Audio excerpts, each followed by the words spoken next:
আসলো যেই মহিলাটা ব্যভিচার করলো, এই ব্যভিচারের মাধ্যমে তার গর্ভে সন্তান চলে আসলো। এই মহিলার গর্ভের সন্তানটা পেটের মধ্যে এটাকে নিপাত করতে পারে নাই, সন্তান পৃথিবীর বুকে আসলো। আসার পরে সে ব্যভিচারের জন্য তওবা করলো। সন্তান পৃথিবীতে আসার পরে নিজেই গলা টিপে হত্যা করে ফেললো। হত্যা করার পরে আল্লাহর দরবারে তওবা করলো।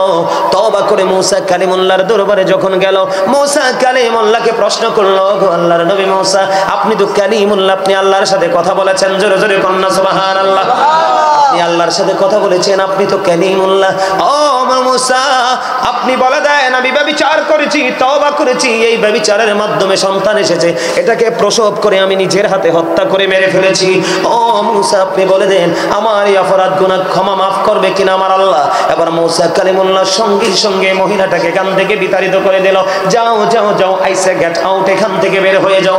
বের করে দিতে দেরি বন্ধু জিব্রাইল চলে আসলো। আল্লাহ রাব্বুল আলামিন পাঠালেন, জিব্রাইল যাও যাও মুসার কাছে চলে যাও। এবার মুসা কালিমুল্লাহর কাছে জিব্রাইল এসে বললেন, ও নবী গো, আল্লাহ জানতে চায়, আপনারা বলেন আল্লাহ জানে কি জানে না? আল্লাহর কাছে কোনো কিছু গোপন আসেনি। তারপরে আল্লাহ জানতে চেয়েছেন, কারণ আল্লাহ যদি জানতে না চাইতো এই আলোচনা আমরা জানতাম না, আর আমরা যদি না জানতাম তাহলে শিক্ষা অর্জন করতে পারতাম না। এবার মুসাকে বললেন, তাড়িয়ে দিলেন কেন? এটা অনেক বড় জঘন্য পাপী, এই জন্য আমি তাড়িয়ে দিয়েছি।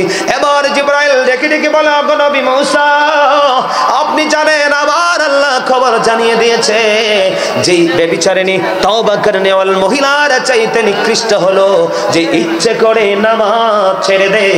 কারণ নামাজ যিনি ছেড়ে দেয় তার চরিত্র ভালো থাকে না, তার ঈমান ঠিক থাকে না, চুরি করে, ডাকাতি করে, অন্যায় অপরাধ, জোর জুলুম, অত্যাচার, ইসলাম বিরোধী যত কাজ আছে সে করে। আর যেই ব্যক্তি সব কিছুকে পবিত্র করে নামাজ পড়ে, জোর করলেও সে কোনো খারাপ কাজে লিপ্ত হয় না। কথা কয় না কেন? তাহলে কি বুঝতে পারলেন? রাসূলকে ভালোবাসতে পারলে আপনার মধ্যে রাসূলের আদর্শ চলে আসবে। আর আদর্শ যখন চলে আসবে এটাকে বাস্তবায়ন করতে থাকবেন। আর বাস্তবায়ন যতই করবেন ততই আমার আল্লাহ আপনার আপন হয়ে যাবে, কাছে আসবে।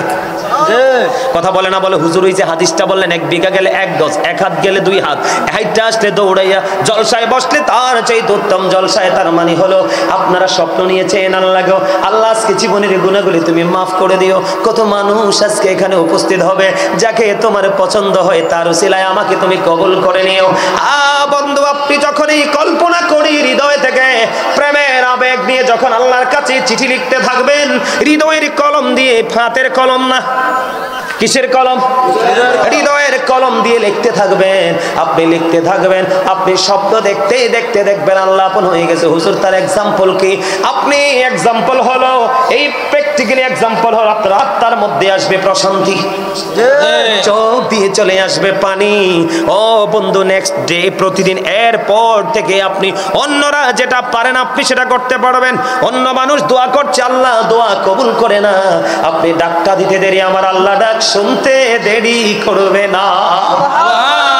মধ্যে আপনার আমার প্রাণের নবী রাজনীতি থেকে ইমামতি, ইমামতি থেকে রাজনীতি, প্রত্যেকটা জায়গায় তিনি সবচেয়ে সফল। জোরে জোরে সুবহানাল্লাহ, আরো জোরে কন্যা সুবহানাল্লাহ, আরেকটু মহব্বতে, আরো জোরে। দিকে তাকান, আপনাদেরকে বলছি আমেরিকার গবেষক মাইকেল এইচ হার্ট তিনি বক্তব্য দিয়েছে, the 100 ranking of the most influential person in the history. 100 জন প্রভাবশালীর তালিকা তিনি করলেন, এর মধ্যে ইনফ্লুয়েন্সিয়াল দ্বারা সবচেয়ে প্রভাবশালী হিসাবে আপনার আমার প্রাণের নবীকে আখ্যায়িত করলেন। আপনি আমি যদি সেই প্রাণের নবীকে হৃদয় দিয়ে উজাড় করে, প্রাণ উজাড় করে, আপন করে, ভালোবেসে ওই নবীকে যদি আপনি আমি আপন করে নিতে পারি, তাহলে সকল নবীর উম্মত নয়, সকল নবীদের চাইতেও আপনার মর্যাদা থাকবে সবার উপরে। কারণ আমার আল্লাহ মুসাকে, মুসা বললেন রব্বি আরিনি, আল্লাহ বললেন লাংতারানি। মুসা আল্লাহকে দেখতে চায়, সেটা খারিজ করে দিলেন না, খোঁজ করে দিলেন।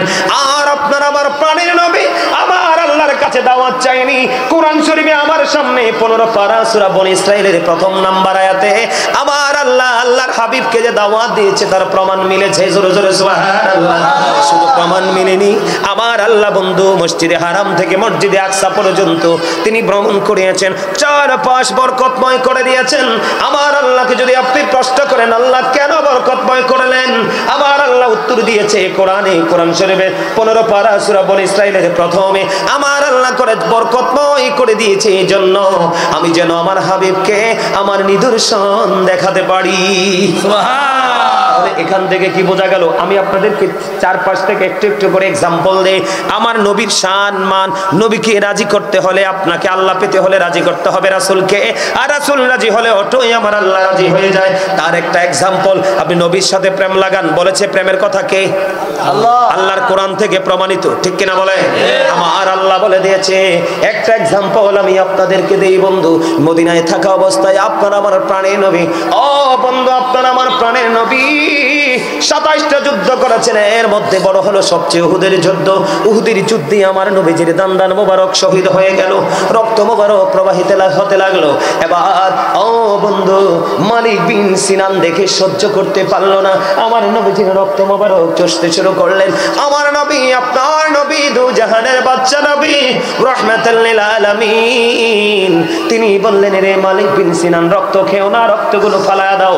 মালিক বিন সিনান একটা ডাক দিয়ে বললেন ইয়া রাসূলুল্লাহ ইয়া হাবিবাল্লাহ, নবী গো, ও নবী আমি আমার আল্লাহর ইজ্জতের কসম করে বলছি গো নবী, আমি আপনার একটা ফোঁটা রক্ত উহুদের জমিনে পড়তে দেব না, আমি সবটুকু রক্ত আমি ভক্ষণ করব। বলতে যেমন খাইতে তেমন খাইতে খাইতে সর্বশেষ প্রাণের নবী রক্ত মোবারক চোষা যখন শেষ হয়ে গেল, আমার নবী যে গোটা পৃথিবীর উম্মত গুলোকে মেসেজটা জানিয়ে দিলেন, দুনিয়ায় যদি তোমরা কোনো জান্নাতি মানুষ দেখতে চাও তাহলে মালিক বিন সিনানকে দেখে না। রক্ত খাওয়ার কথা কোরআনে আসেনি?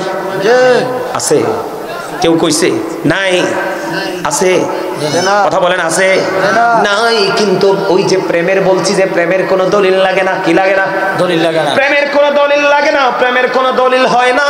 প্রেম এটা এত বড় একটা জিনিস বন্ধু, ছোট্ট হৃদয়ে থাকে গোটা পৃথিবী এবং পৃথিবীর মধ্যে যা আছে সব কিছুর চাইতেও বড়, ঠিক কিনা? আপনি কি মনে করছেন আপনাকে আল্লাহ জবান দিয়েছে কি করার জন্য? কথা বলার জন্য? আরে খোদা রে, কই যাইতেন? আল্লাহ কথা বলার জন্য দেয়নি। আল্লাহ রাব্বুল আলামিন বলেছেন remember me then I will remember you. আল্লাহ বলেছেন ফাযকুরুনি আযকুরুকুম। আল্লাহ বলেছেন তোমরা আমাকে স্মরণ করো, আমি তোমাদেরকে স্মরণ করব। তাতে বোঝা যায় আল্লাহর জিকির করার জন্য আপনার জবান দিয়েছি। আর জোরে আল্লাহ আর বলেছেন কি বলবো? কথা বলে না কেন? বলেন জিকিরটা কেমনে করবেন? ইয়া আইয়ুহাল্লাযীনা আমানু যিকুরুল্লাহা যিকরান কাসীরা ওয়াসাব্বিহুহু বুকরাতাও ওয়াসীলা। আমার আল্লাহ ঈমানদারদেরকে ডেকে ডেকে বলেছেন, ঈমানদারেরা তোমরা বেশি বেশি করে আল্লাহর জিকির করো, সকাল টু সন্ধ্যা আল্লাহর পবিত্রতা ঘোষণা করো। হুজুর আমি কেমন করে করব? ফাযকুরুল্লাহা কিয়ামান, দাঁড়িয়ে দাঁড়িয়ে জিকির করো, ও কুউদান, বসে বসে জিকির করো, ওয়া আলা যুনুবিকুম, শুয়ে শুয়ে জিকির করো, জোরে জোরে কোন সুবহান।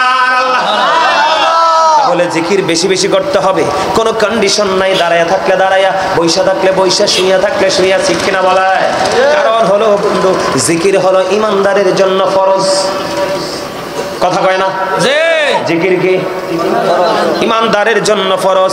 যারা জিকির করে তারা জিন্দা, যারা জিকির করে না তারা মুর্দা, যারা জিকির করে তারা জাকের, যারা জিকির করে না তারা গাফেল। নাউজুবিল্লাহ বলেন। নাউজুবিল্লাহ। ওই যে বললাম নবীর প্রেম হলো মুক্তির রাস্তা, আমি আপনাদের সামনে এই রাস্তাটা একটু তুলে ধরতে চাই বন্ধু। কেমন ভাবে জিকির করবেন জাস্ট এক্সাম্পল। আমি এইটুকু সময়ের মধ্যে নেগেটিভ সাইড নিয়ে পজিটিভ সাইড নিয়ে দুটো টপিকস আপনাদেরকে দিব। আপনারা আমার দিকে তাকান, আমি যত দ্রুত শেষ করার চেষ্টা করব বন্ধু। আমার নবীজি বললেন তোমরা জিকির করার সময় এমন ভাবে জিকির করো মানুষ দেখলে যেন তোমাদেরকে পাগল বলে। কি বলে? পাগল বলে। কি বলে? পাগল বলে। আমার নবীজি আরো বলেছেন, আপনারা দেখেন আমি কথা বলার সময় একটু থুতু এসে আমার হাতে পড়ে এখন, আপনারা খেয়াল করছেন কিনা জানি না, একটু হাতে এসে পড়লো। এই যে টিস্যুটা আমি হাতে নিলাম, এটা মুছে ফেললাম, তার মানে টিস্যু হলো ময়লা মোছার উপকরণ। এক্সাম্পল কি? এই মুহূর্তে মুছে ফেলে দিলাম, শিখে রাখেন ফেলেছি কিনা। যদি এখন এই মাইক্রোফোন গুলো অনেক স্মার্ট, যদি খেত হতো, আমি আগে একবার টিস্যু দিয়ে এগুলোকে একটু মুছে নিতাম। বলে হুজুর এইটা বলার কারণ কি? নবীজি বললেন পৃথিবীর বুকে ময়লা পরিষ্কার করার কোনো না কোনো উপকরণ আছে। জাস্ট এক্সাম্পল হলো এই মুহূর্তে আমার ময়লা দূর করার হলো টিস্যুটা। ঠিক তেমনি ভাবে আপনার আমার প্রাণের নবী হাদিস শরীফ দ্বারা প্রমাণিত। আমার নবীজি বলছে উম্মত তোমাদের কলিজার মধ্যে ময়লা জমেছে, টেনশন করো না, মালিকের জিকির করতে থাকো, ওই জিকির তোমার মনের ময়লাগুলো চিরতরে ধুয়ে পরিষ্কার করে দিবে। সুবহানাল্লাহ। কিন্তু আপনি যে মাওলার জিকির করবেন, ওই জিকির করার আগে আপনি আপনার প্রাণের নবীর জিকির করতে হবে। তার কারণ নবীর জিকির করলে অটো আল্লাহর জিকির হয়ে যায়। নবীর জিকির শব্দটা কি জানেননি? জিকির হলো আরবি শব্দ, বাংলাতে বলা হয় স্মরণ করা, আর ইংলিশ এটাকে বলা হয় রিমেম্বার। কথা কি বুঝে আসে আপনাদের? এবার আসেন মজার হাদিস আমি আপনাদেরকে শোনাই। হযরত আবু হুরায়রা রাদিয়াল্লাহু তাআলা আনহু থেকে হাদিস খানা বর্ণিত। আমি আপনাদেরকে বলছি আজকে বাঁচার জন্য আসছি, বাঁচানোর জন্য আসছি। হযরত আবু হুরায়রা রাদিয়াল্লাহু তাআলা আনহু থেকে হাদিস খানা বর্ণিত। ও বন্ধু, আমার নবী, আপনার নবী, দো জাহানের বাদশা নবী, ইমামুল মুরসালিন রাহমাতাল লিল আলামিন, প্রাণের নবী, তিনি বলে দিয়েছেন ওই লাল সাদা টুপি, তোমার মনে এত কথা থেকে আসে আরেকটা টুপি ছাড়া, একটা লাল সাদা টুপিওয়ালা সোক্কা, এখন কিন্তু দাঁড় করামো আমি। এই দুইটারে ডিস্টার্ব আমি দেখতে পাইতেছি। এখানে তো তোমরা আরামে বসছো, তোমরা কি শয়তানি চুলকায় নাকি? এই যে দেখো এখানে কত ছেলেরা কত অনেস্ট, দাঁড়ায় দাঁড়ায় আলোচনা শুনে, একটার জবানে কোনো কথা নাই। তোমরা দুজনের মধ্যে প্রেমের আলাপ থাকলে বাড়ি গিয়ে করবা, অথবা আমি চলে গেলে বা গেফে করে ফেলবা। কিন্তু এখানে যদি বলো, আবারও বলছি, আমি হাদিস বলতেছি আর তুমি কথা বলো, এটা বেয়াদবি ছাড়া কিছুই নয়। কারণ জবান আমার, আমাকে তুমি পছন্দ নাই করতে পারো, কিন্তু বক্তব্য তো আমার না, বক্তব্য প্রাণের নবী, দো জাহানের বাদশা। কথা কয় না কেন? আরো জোরে। মজার জিনিস দেখেন, আমি আপনাদেরকে বাঁচার যে রাস্তাটা, আমার নবীজি বলেছে বান্দা আল্লাহকে যেমন মনে করে ঠিক আল্লাহর বান্দার কাছে বান্দা ঠিক তেমন, অথবা বান্দার কাছে আল্লাহ ঠিক। আপনি যেমন মনে করবেন আল্লাহকে, ঠিক আল্লাহ আপনার সাথে তেমন ব্যবহার করবে। বলে হুজুর প্রমাণ চাই, এক্সাম্পল দেন। আপনার আমার প্রাণের নবী বলেছে, আপনারা যারা আজকে এসেছেন বন্ধু, আমি আপনাদেরকে বড় বেরি লাকি আপনারা। বলে হুজুর কেন কেন কেন? যুবক ভাইয়েরা তোমরা শোনো, দুনিয়ার কাজের ফাঁকে ফাঁকে তোমরা আল্লাহ রাসূলের গোলামি করবে, তাহলে তোমরা হবে দুনিয়া এবং আখিরাতে ভেরি ইন্টেলিজেন্ট পারসন। কথা বলে না কেন? তুমি ঘুমের সময় ঘুমাবে, খাওয়ার সময় খাবে, খেলার সময় খেলবে, বন্ধুদের সাথে আড্ডা দেওয়ার সময় আড্ডা দিবে, কিন্তু দৈনিক বেশি না পারলে 5 ওয়াক্ত নামাজ পড়তে বেশি সময় লাগে না। তুমি গেফে গেফে একটু করে নেবে, আমার আল্লাহর কাছে দুনিয়ার কাছে তুমি দুবাই জাহানে প্রিয় হয়ে যাবে। জোরে জোরে সুবহানাল্লাহ। তার এক্সাম্পল আমার নবী বলেছেন। এই হাদিসটা অনেক লম্বা। শুরুটা হলো নবীজি বলছেন আল্লাহ বান্দা আল্লাহকে যেমন মনে করে আল্লাহ ঠিক বান্দার কাছে তেমন। বলে হুজুর কেমন?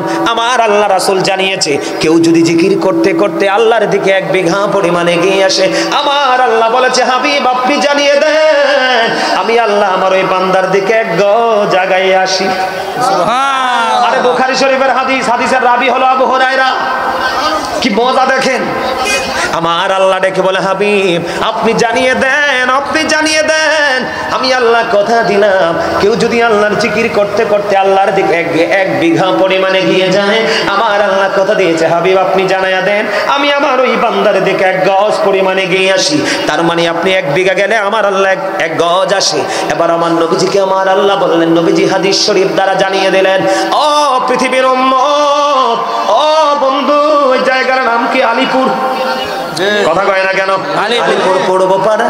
ও আমার যুবক বন্ধু, আমার ভাই, আমার বাবা, আমি আমার মা, আমি আমার বোনদেরকে ডেকে ডেকে বলবো, এই হাদিস সবার জন্য প্রযোজ্য। প্রাপ্তবয়স্ক যারা 7 থেকে 10 বছর পর থেকে বন্ধু, সবার জন্য প্রযোজ্য। হৃদয় খুলে শোনো, সারা জীবন পৃথিবী নিয়ে ব্যস্ত ছিলে, আমার আল্লাহ বলেছে উম্মত বান্দা সাবধান হও, ওয়াল হায়াতুদ দুনিয়া ইল্লা মাতাউল গুরুর। সূরা আলে ইমরান 185 নম্বর আয়াতের শেষ অংশে আল্লাহ বলে দিয়েছে, এই দুনিয়ার জীবন, এই পৃথিবীর জীবন, এই পার্থিব জীবন একটা ধোঁকা। কে বলেছে? আল্লাহ। এই ধোকার মধ্যে থেকে তোমরা অর্থ উপার্জন করছো। এখান থেকে আমি যাব কোরআন শরীফের 19 পারা সূরা শুআরা 88 নম্বর আয়াতে আমার আল্লাহ বলে দিয়েছেন, ইয়াউমা লা ইয়ানফাউ মালু ওয়ালা বানুন। তুমি কি হাফেজ? আয়াত আসেনি এটা? আছে। তার দিকে তাকাইয়া কও। জি। আসেনি? জি আছে। কারণ হাফেজ সাহেব আমার পাশে আছে, আমার চেয়ে ভালো কোরআন পড়ে। কেন বলছি ভাই তুমি তাদের দিকে তাকাইয়া বলো? কারণ বাংলাদেশের মুসলমান ম্যাক্সিমামই ক্যারেক্টারলেস। জি। আমার কথা কয় না? জি।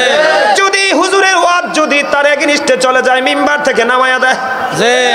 যদি ইমামের হুজুরের ওয়াজ যদি, কিন্তু ওয়াজ তো হুজুরের না, কোন হুজুরের বাবার ক্ষমতা নাই মন গড়া ওয়াজ করার। কোন ওয়াজ যদি ইমাম সাহেবের বন্ধু, মসজিদের সভাপতি, সেক্রেটারি, মুতাল্লিক, ক্যাশিয়ার অথবা আদার্স কোন পারসন এগেইনস্টে যদি যায়, ইমাম সাহেবকে না নামাইতে পারলো তার ক্ষতি করে কি করে না? এই কথা বলেছি। তোমার নাম কি? আব্দুল মান্নান। আব্দুল মান্নান আমার ছোট ভাই, অত্যন্ত মিষ্টি, খুব প্রাণ করে জিকির করেছে। এই জন্য তাকে পেয়ে খুশি হলাম, তাকে আমি সাপোর্টার হিসাবে নিয়ে এলাম। এই কারণে আমার আল্লাহ বলেছে তুমি ধোকার মধ্যে পড়ে টাকা পয়সা বাড়ি গাড়ি ধন দৌলত বানাচ্ছ সন্তানের জন্য। একটা মানুষের জীবনে সবচেয়ে বড় সম্পদ হলো তার সন্তান। আমার আল্লাহ কোরআন শরীফের 19 পারা সূরা শুআরা 88 নম্বর আয়াতে বলে দিয়েছেন, ইয়াউমা লা ইয়ানফাউ মালু ওয়ালা বানুন। আল্লাহ বলে দিয়েছে আপনার ধন সম্পদ সন্তান সন্ততি ওই ফিউচারে একটাও কাজে লাগবে না। তাহলে একদিকে ধোকার মধ্যে, আরেক দিকে সবকিছু অকিছু হয়ে যাবে। এই জন্য বলেছি জীবন ভর দুনিয়ার কাজ করেছেন, এখন থেকে নিজের ওপারের বাজার করেন। বাজারটা হলো জিকির। ইমানের পরে তাকওয়া, তাকওয়ার পরে হলো জিকির। বন্ধু আমার আপনার প্রাণের নবী বলেছেন, কেউ যদি 1 বিঘা পরিমাণ জিকির করতে করতে আল্লাহর দিকে যায়, আমার আল্লাহ তার দিকে 1 গজ পরিমাণ আগায় আসে। আমার আল্লাহ বলে, হাবিব আপনি জানিয়ে দেন, কেউ যদি জিকির করতে করতে আল্লাহর দিকে 1 হাত পরিমাণ এগিয়ে যায়, আমার আল্লাহ বলেছে হাবিব আপনি জানিয়ে দেন, আমি আমার ওই বান্দার দিকে 2 হাত পরিমাণ এগিয়ে আসি। এই যে দেখেন পিছনের দিক দিয়ে আমার 2-3টা ভাই এখন এসে বসলো। এই যে তারা হেঁটে হেঁটে আসলো, আমি দেখলাম ওই কর্নার দিয়ে হেঁটে হেঁটে এসে জান্নাতের বাগানে বসলো। ওইটা নিয়ে আমার নবীজি ওয়াজ করেছে, বুখারী শরীফের মধ্যে এসেছে হাদিসখানা। আমার নবীজি বলেছেন, আমার আল্লাহ বলেছে হাবিব আপনি জানিয়ে দেন, কেউ যদি জিকির করার জন্য হেঁটে হেঁটে আল্লাহর দিকে আসে রে, আমার আল্লাহ বলেছে হাবিব আপনি জানিয়ে দেন, আমি আল্লাহ আমার ওই বান্দার দিকে দৌড়ে ছুটে আসি। এবার আমার নবীজিকে আমার আল্লাহ জানিয়ে দিলেন, হাবিব যে কোনো কন্ডিশনে আপনি আল্লাহকে ডাকেন, আপনি আল্লাহ আপনাকে ডাকে। তার এক্সাম্পল বসেছি আমরা দুনিয়ার একটা নরমাল পরিবেশে, যদিও জান্নাতের বাগান। আমার আল্লাহ বলেছে হাবিব আপনি জানিয়ে দেন, আমি তাদের জন্য কি বরাদ্দ রেখেছি নিয়ামত। কেউ যদি পৃথিবীর বুকে নরমাল জলসায় বসে মাওলার জিকির করে, আমার আল্লাহ বলে দিয়েছে হাবিব আপনি জানিয়ে দেন, তার চাইতে উচ্চম জলসায় আমি তার জিকির করি। সুবহানাল্লাহ। আর জোরে কন্না সুবহানাল্লাহ। তাহলে এটা নবীজি বাঁচার রাস্তা দেখাইলো কিনা? আর জোরে কন্না। আল্লাহ যদি কোনো মানুষের এত কাছে থাকে, এখন আপনাকে যদি কেউ প্রশ্ন করে, অথবা দাঁড়িয়ে থাকা ভাইদেরকে যদি কেউ প্রশ্ন করে, তুমি বলো তোমার আল্লাহ কি করে, তুমি যদি হৃদয় থেকে ভালোবেসে আল্লাহর জিকির করে থাকো, জিকির মানে হলো স্মরণ।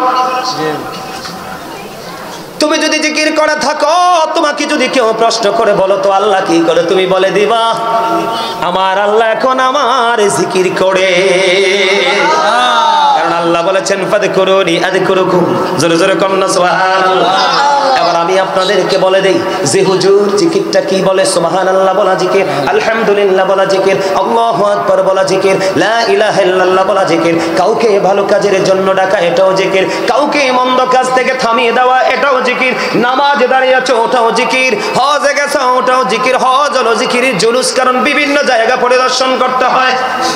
নামাজ হলো জিকিরের জলসা, কারণ একই জায়গা দাঁড়িয়ে বসে সম্পূর্ণ করতে হয়। ও বন্ধু আজকের জলসা জিকিরের জলসা, এর মধ্যে এক্সাম্পল সবচেয়ে বড় জিকির হলো বন্ধু নামাজ। কি নামাজ? আজকের ছেলেরা নবীকে ভালোবাসে না, রাসূলকে ভালোবাসে না, আলেমদের সাথে প্রেম নাই, এই কারণে তার নামাজ নাই। নামাজ না থাকার কারণে তার চারিত্রিক উন্নতিও নাই, কন্টিনিউ অবনতির দিকেই যায়। কথা কয় না? সূরা আনকাবুতের মধ্যে আমার আল্লাহ বলে দিয়েছেন, ইন্নাস সালাতা তানহা আনিল ফাহশাই ওয়াল মুনকার। নামাজ মানুষকে খারাপ কাজ থেকে বাঁচিয়ে রাখে। তুমি তো নামাজ পড়োনি, তুমি বেঈমানকে ফলো করো। কথা কয় না কেন? কাকে ফলো করে? কথা বলে না। কাকে ফলো করে? বেঈমানকে তুমি ফলো করো। আমি এক্সাম্পল দেই যুবক, নবীজি বলেছে কারো বাড়ির আঙ্গিনায় যদি একটা পুকুর বা খাল বা নদী বা জলাশয় যেটাই থাকে, একটা মানুষ যদি দৈনিক 5 বার গোসল করে তার শরীরে কোনো গন্ধ থাকে না, ঠিক তেমনি ভাবে একটা উম্মত যখন 5 ওয়াক্ত নামাজ পড়বে, পোশাকের পবিত্রতা, দেহের পবিত্রতা, আত্মার পবিত্রতা এবং একনিষ্ঠতার সাথে যখন তুমি নামাজ নামক জিকির চালিয়ে দিবে দৈনিক 5 বার, তোমার গুনাহগুলি আমার আল্লাহ মাফ করে দিবে। সুবহানাল্লাহ। আরো জোরে বলেন না সুবহানাল্লাহ। শুধু এখানে একান্ত নয়, আপনাদের আলিপুরের গাছের পাতা ঝরা শুরু হয়েছে কিনা? কথা কয় না কেন? ঝরা শুরু হয়েছে তো। বলে হুজুর কেন আসলেন? হযরতে আবু যর রাদিয়াল্লাহু তাআলা আনহু থেকে হাদিস কানা বর্ণিত, আমার নবী আপনার নবী তো জাহানের বাদশা নবী শীতের দিনে বের হলেন, বের হওয়ার পরে দেখলেন গাছের পাতা ঝরে ঝরে পড়ছে। নবীজি গাছের ঢাল ধরলেন, ধরার পরে ডাক দিলেন আবু যর। আবু যর উত্তর দিলেন লাব্বাইকা ইয়া রাসূলুল্লাহ। আমার নবীজি বললেন রে আবু যর, তুমি চাইয়া দেখো শীতের কারণে শুষ্ক হয়ে গাছের পাতাগুলো জড়ে জড়ে পড়ে, আমার কোন উম্মত আল্লাহর কোন বান্দা নামাজ নামক জিকিরের মাধ্যমে একাগ্র চিত্তে যখন তার কপালটা আল্লাহর কুদরতি কদমে লাগায়া দিবে, ঠিক ওই শীতের দিনের গাছের পাতার মতো সমস্ত জীবনের গুনাহগুলি আমার আল্লাহ মাফ করে দিবে। আর যদি তুমি নামাজ ইচ্ছে করে ছেড়ে দাও, কোনো অজুহাত ছাড়া যদি তুমি নামাজ ছেড়ে দাও, বন্ধু নামাজ পড়তে কোনো অজুহাত লাগে না, শুধু মানসিকতার প্রয়োজন। কথা বলে না কেন? আমি আরেকটা এক্সাম্পল দেই তোমাদেরকে। মূসা নবীর দরবারে একদিন এক ব্যভিচারিণী মহিলা আসলো। যেই মহিলাটা ব্যভিচার করলো, এই ব্যভিচারের মাধ্যমে তার গর্ভে সন্তান চলে আসলো। এই মহিলার গর্ভের সন্তানটা পেটের মধ্যে এটাকে নিপাত করতে পারে নাই, সন্তান পৃথিবীর বুকে আসলো। আসার পরে সে ব্যভিচারের জন্য তওবা করলো। সন্তান পৃথিবীতে আসার পরে নিজেই গলা টিপে হত্যা করে ফেললো। হত্যা করার পরে আল্লাহর দরবারে তওবা করলো। তওবা করে মূসা কালিমুল্লাহর দরবারে যখন গেল, মূসা কালিমুল্লাহকে প্রশ্ন করলো, গো আল্লাহর নবী মূসা, আপনি তো কালিমুল্লাহ, আপনি আল্লাহর সাথে কথা বলেছেন, জোরে জোরে কন্যা সুবহানাল্লাহ। আপনি আল্লাহর সাথে কথা বলেছেন, আপনি তো কালিমুল্লাহ। ও মূসা, আপনি বলে দেন আমি ব্যভিচার করেছি, তওবা করেছি, এই ব্যভিচারের মাধ্যমে সন্তান এসেছে, এটাকে প্রসব করে আমি নিজের হাতে হত্যা করে মেরে ফেলেছি। ও মূসা, আপনি বলে দেন আমার এই অপরাধ গুনাহ ক্ষমা মাফ করবে কিনা আমার আল্লাহ। এবার মূসা কালিমুল্লাহ সঙ্গে সঙ্গে মহিলাটাকে এখান থেকে বিতাড়িত করে দিল। যাও যাও যাও, আইসা গেট আউট, এখান থেকে বের হয়ে যাও। বের করে দিতে দেরি বন্ধু জিব্রাইল চলে আসলো। আল্লাহ রাব্বুল আলামিন পাঠালেন, জিব্রাইল যাও যাও মূসার কাছে চলে যাও। এবার মূসা কালিমুল্লাহর কাছে জিব্রাইল এসে বললেন, ও নবী গো, আল্লাহ জানতে চায়, আপনারা বলেন আল্লাহ জানে কি জানে না? আল্লাহর কাছে কোনো কিছু গোপন আসেনি। তারপরে আল্লাহ জানতে চেয়েছেন, কারণ আল্লাহ যদি জানতে না চাইতো এই আলোচনা আমরা জানতাম না, আর আমরা যদি না জানতাম তাহলে শিক্ষা অর্জন করতে পারতাম না। এবার মূসাকে বললেন, তাড়িয়ে দিলেন কেন? এটা অনেক বড় জঘন্য পাপী, এই জন্য আমি তাড়িয়ে দিয়েছি। এবার জিবরাইল ডেকে ডেকে বলে, গো নবী মূসা, আপনি জানেন আমার আল্লাহ খবর জানিয়ে দিয়েছে যেই ব্যভিচারিণী তওবা করনে ওয়াল মহিলার চাইতে নিকৃষ্ট হলো যে ইচ্ছে করে নামাজ ছেড়ে দেয়। কারণ নামাজ যিনি ছেড়ে দেয় তার চরিত্র ভালো থাকে না, তার ঈমান ঠিক থাকে না, চুরি করে, ডাকাতি করে, অন্যায় অপরাধ, জোর জুলুম, অত্যাচার, ইসলাম বিরোধী যত কাজ আছে সে করে। আর যেই ব্যক্তি সব কিছুকে পবিত্র করে নামাজ পড়ে, জোর করলেও সে কোনো খারাপ কাজে লিপ্ত হয় না।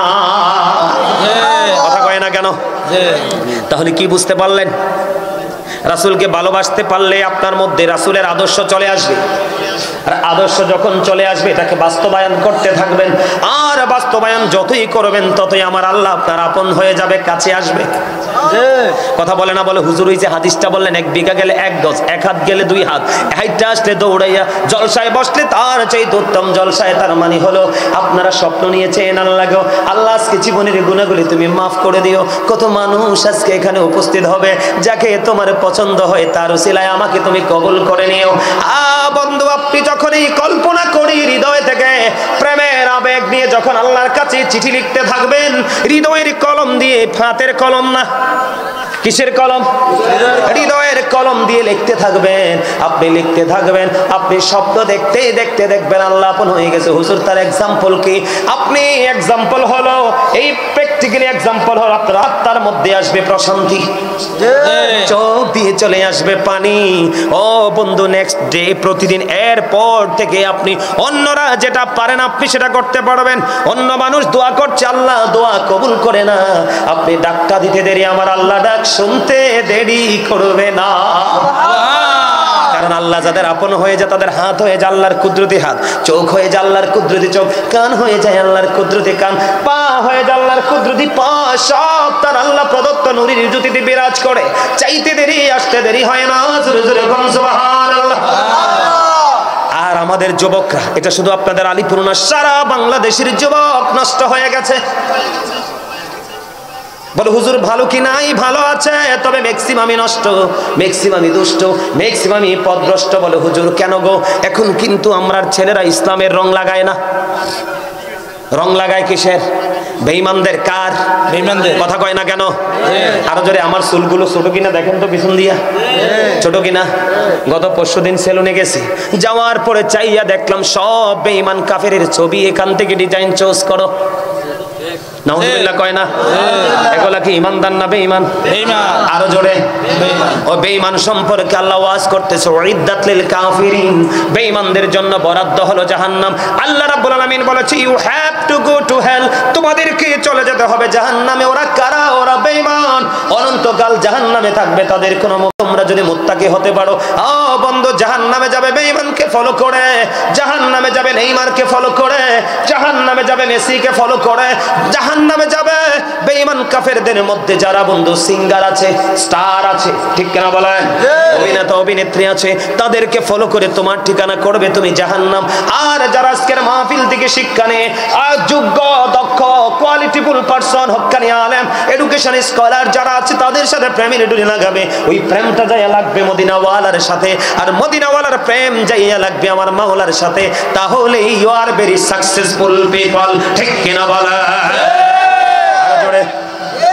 এবার আসেন, এখানে একান্ত নয়, যুবক তোমরা যাকে ফলো করছো, বলে হুজুর এক্সাম্পল, এই যে দেখেন আপনাদের ছেলেদের মাথার দিকে তাকায়া দেখেন, কারো চুলের মাথাটা কুলার মতো, কথা কয় না কেন? কারো মাথা আবার বাবুই পাখির বাসার মতো, কারো বা কানের গোড়া আবার ডিজিটাল রেল লাইনের মতো, আছে না নাই? এই ডিজাইনটা আসলে প্রত্যেকে বেঈমান থেকে, কিন্তু আমরা মুসলমান হিসেবে চুল কাটার স্টাইল তো এটা হওয়ার কথা না। তুমি চুল কাটবে কোনো ইমানদারকে, কোনো আলেমকে, ওনার কাছ থেকে শিখে, কথা কয় না কেন? আমার ছেলেরা দাড়ি রাখে পুরা ইহুদিদের স্টাইলে, তুমি বুঝো না তোমার দাড়ি রাখা হলো সুন্নত, আর বেঈমানের দাড়ি রাখা হলো ঠাট্টা। কারণ তারা তো মস্কারা করছে, ডিজাইন করছে, বিভিন্ন ডিজাইনেবল ভাবে রাখছে, তুমি তাদের মতো করে কেন করেছো? তুমি তো ফলো করবে মদিনাওয়ালাকে, আর মদিনাওয়ালার ওয়ারিস আছে তোমার আশেপাশে হক্কানি আলেম। কেমন আল্লাহ বলেছে আতিউল্লাহ ওয়া আতিউর রাসূল ওয়া উলিল আমরি মিনকুম, তোমরা আল্লাহর অনুগত করো, রাসূলের অনুগত করো, তোমাদের মধ্যকার উলুল আমরদের অনুগত করো। হুজুরেরা কারা? হক্কানি আলেম এবং হক্কানি আল্লাহর ওলিরা। মনে রাখবেন, সব আলেম সঠিক নয়, সব আলেম সঠিক নয়। ৭৩টা দল হবে মুসলমানের, ৭২টা দল যাবে জাহান্নামে, একটা দল মাত্র জান্নাতি, যেই দলের নাম রেখেছে আমার রাসূল আহলুস সুন্নাহ ওয়াল জামাত ইজ দ্য বেস্ট পার্টি। আর জোরে ও যুবক, আমি তোমাদেরকে বলি, তোমরা আমার কথায় কিছু মনে করো না, ম্যাক্সিমাম ছেলের পরনে জিন্স প্যান্ট আছে না নাই? তোমরা বলো না, আমাকে বলো না, তোমাদের পরনে জিন্স প্যান্ট আছে না নাই? আমি তোমাদেরকে বলি, বানিয়ে কথা বলবো না, তোমরা আবার মনে করিও না হুজুরকে কেউ বলেছে। না না না, এই যন্ত্রণায় জ্বলে পড়ে ছাই হয়ে গেছে। হিন্দুরা পূজা করে, মুসলমানের বাচ্চারা এনজয় করে, কথা কয় না কেন? তুমি যে হিন্দুর পূজায় যাও, একটা বার কি তোমার লজ্জা করে না? ওরা তো শিরিক করতেছে, ওরা ঠিকানা তো জাহান্নাম। তোমার মেরাজে, তোমার বড়াতে, তোমার কদমে, ঈদুল ফিতর, ঈদুল আজহায় এবং রমজান মাসে তুমি কি কোনোদিন আনতে পারছো? পারোনি, পারোনি। যেই ধর্মের কোনো ভিত্তি নাই, যেটার অবলম্বন করলে ঠিকানা হয়ে যাবে জাহান্নাম, তুমি তাকে দেখতে যাও, কিন্তু তোমার এই ডিসিপ্লিন বজায় রেখে তো প্রেমের বাগান দেখতে তো তারা আসে না। কথা বলে না কেন? তোমাদেরকে বলি, তোমরা যে জিন্স প্যান্ট পরেছো যুবক, আমি তোমাদেরকে বলি, ইমানদারের জন্য এই বুখারীতে আসছে, যারা এই পোশাক পরবে টাকনোর নিচে ঝুলিয়ে ঝুলিয়ে, তাদের ঠিকানা জাহান্নাম। আমি বলি আপনাদেরকে, মানুষের ইমানদারদের জন্য নারীর যেমন পর্দা পুরুষ, পুরুষেরও পর্দা ফরজ, নারীরটাও ফরজ, পুরুষেরটাও ফরজ। পুরুষের পর্দাটা কেমন হবে? এদিকে তাকান। আল্লাহ 3 শ্রেণীর পোশাক দিয়েছে, লজ্জাস্থান ঢাকার পোশাক, সাজের পোশাক। ও বন্ধু, সাজের পোশাকের পাশাপাশি বন্ধু তাকওয়ার পোশাক। আমার আল্লাহ বলেছেন লিবাসুত তাকওয়া যালিকা খায়র, আমার আল্লাহর কাছে সবচেয়ে উত্তম পোশাক হলো তাকওয়ার পোশাক। তোমরা যে বেঈমানকে ফলো করছো, আমি এটা শুধু বোঝাচ্ছি তোমাদেরকে, পোশাকটা উপর দিয়ে থাকবে নাভি বরাবর, কে বরাবর? উপর দিয়া থাকবে নাভি বরাবর, অথবা উপরে আর নিচের দিক দিয়া থাকবে টাকনোর উপরে। এই কন্ডিশনে পোশাক পরা একজন ইমানদার পুরুষের জন্য ফরজ। এবার লুঙ্গি বলেন, প্যান্ট বলেন, পায়জামা বলেন, ট্রাউজার বলেন, যেটাই বলেন, উপর দিয়া থাকবে নাভি বরাবর আর নিচের দিয়ে থাকবে টাকনোর উপরে। এইভাবে পোশাক পরা ফরজ। এখন তো তোমরা এটা পরোই না। ওই দিন দেখছি একটা হাঁটু সিরা, আমি ওটারে ধরলাম, কিরে আমাদের সাত্তার খান না জানি খন্দকার দুটার একটা শপিং কমপ্লেক্সে। আমি বললাম, কিরে তোর হাঁটু সিরা কিনলাই, তুই কি টাকাকে সিরা দিছত নি? কয় হুজুর আপনি কি বোঝেন না, সিরাটে আকে দোয়ানদারে লইব নি।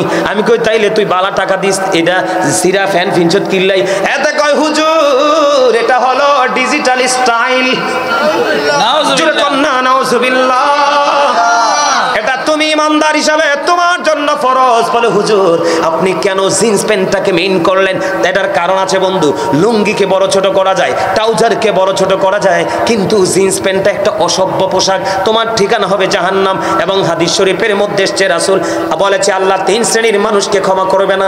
একটা হলো যারা অহংকার করে করে টাকনোর নিচে পোশাক পরে, আর একটা হলো যারা উপকার করে মানুষকে সুযোগ পাইলে খোটা দেয়, আর একটা হলো ব্যবসার মাধ্যমে মিথ্যা কথা বলে বলে কাস্টমার ঠকিয়ে টাকার পাহাড় গড়ে। নাউজুবিল্লাহ বলেন না, আরো জোরে। তাহলে আপনারা বলেন, আমার দিকে তাকান, ওই জিন্স প্যান্টটা কেন বললাম? এখন তোমরা হয়তো যুবক বলবে যে হুজুর নিচের দিক দিয়ে বটে ফেলবো, আমি মেনে নিলাম তোমরা নিচের দিক দিয়ে বটতে পারবে, কিন্তু আমি যদি বলি তোমরা উপরটাকে বৈধ করবা কেমনে? উপর বৈধ করার কোনো সুযোগ নাই। তার কারণ হলো জিন্স প্যান্টটা ছোট্ট হয়ে জন্ম হয়েছে। কথা কয় না কেন? কি হয়ে জন্ম হয়েছে? ছোট্ট হয়ে জন্ম হয়েছে।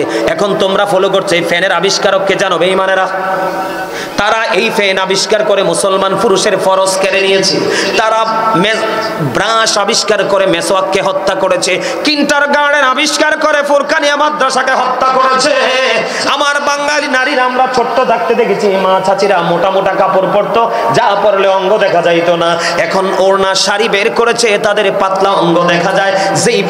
যেই পুরুষ পোশাক পরার পরে সামনে দিয়ে হোক পিছন দিয়ে হোক লজ্জাস্থান দেখা যায়, এই পুরুষ হলো ল্যাংটা পুরুষ। যেই নারী পোশাক পরার পরেও তার বডি দেখা যায়, ওই নারী হলো হাদিস শরীফের ভাষা নবীজি বলেছেন ল্যাংটা উলঙ্গ নারী। জোরে জোরে কর নাউজুবিল্লাহ। আমি আপনাদেরকে বলে দিতে চাই, আপনার আমার প্রাণের নবী রাহমাতাল লিল আলামিন নবী আমাদেরকে জানিয়ে দিয়েছে, আল্লাহ পবিত্র কালামে হাকিমে তিনি শিওর করে দিয়েছেন, ইন্নাল কাফিরিনা কানু লাকুম আদুওয়াম মুবিনা। আল্লাহ বলেছেন the heretics are the eternal enemy of the believers. ঈমানদারদের প্রকাশ্য শত্রু হলো বেঈমান কাফিরেরা। জোরে জোরে বলুন না নাউজুবিল্লাহ। সম্মানিত উপস্থিতি, আর আলোচনা করবো না। আবার যদি কখনো দেখা হয়, অনেক আলোচনা করার ইচ্ছা ছিল। আপনাদের ডিসিপ্লিন, আপনাদের উপস্থিতি, আপনাদের বসা, আমি মুগ্ধ হয়ে